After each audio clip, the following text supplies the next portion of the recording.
In a world full of male pirates' domination over the seas, you're the only one leading the whole female crew, and every single man in your world is turning into a stone to marry you. Yes, it's great of course, but the man you like doesn't even remember your name. It sucks. What's it really like to be her? Sure, it might seem like a dream to rule a kingdom, having armies at your command and countless admirers. But the truth is, being BOA Hancock has its share of misery and hidden pain. Let's go a while back. Your life might look like a fairy tale from the outside, but if you look deeper, you'll see that it's not all glamorous. In fact, in many ways, it sucks to be born as BOA Hancock. You see, before you were the powerful ruler of Amazon Lily, you were nothing more than a slave, sold into bondage by the very people who were supposed to protect you. You and your two sisters, all born into a poor family and captured by the cruelest people in the world called celestial dragons. You are sold like a kitten, treated with unimaginable cruelty for years, and they were used to abuse you every single day. That's the reason why you have so many walls around your heart. You don't trust any man easily, and you always refuse to show any of your weakness. But somehow a guy from the strongest crew comes against the celestial dragons and rescues you. Sure,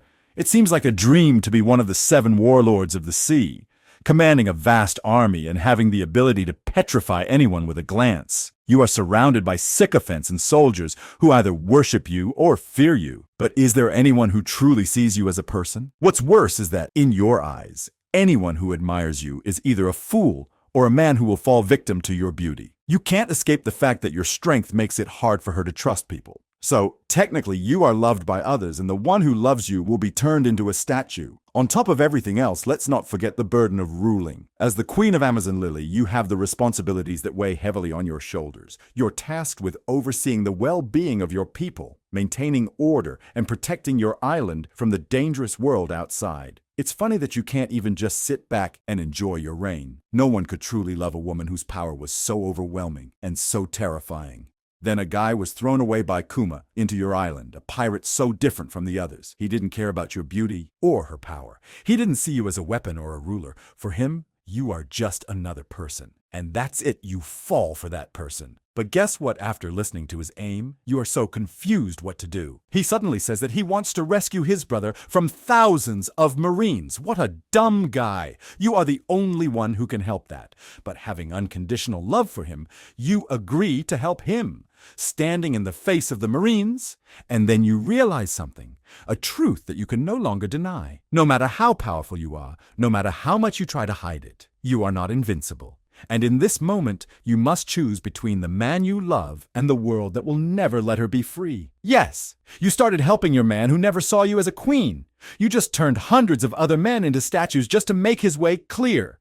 To protect him means to risk everything, to risk her pride, your people, and your power. At Marineford, you did what you had to do.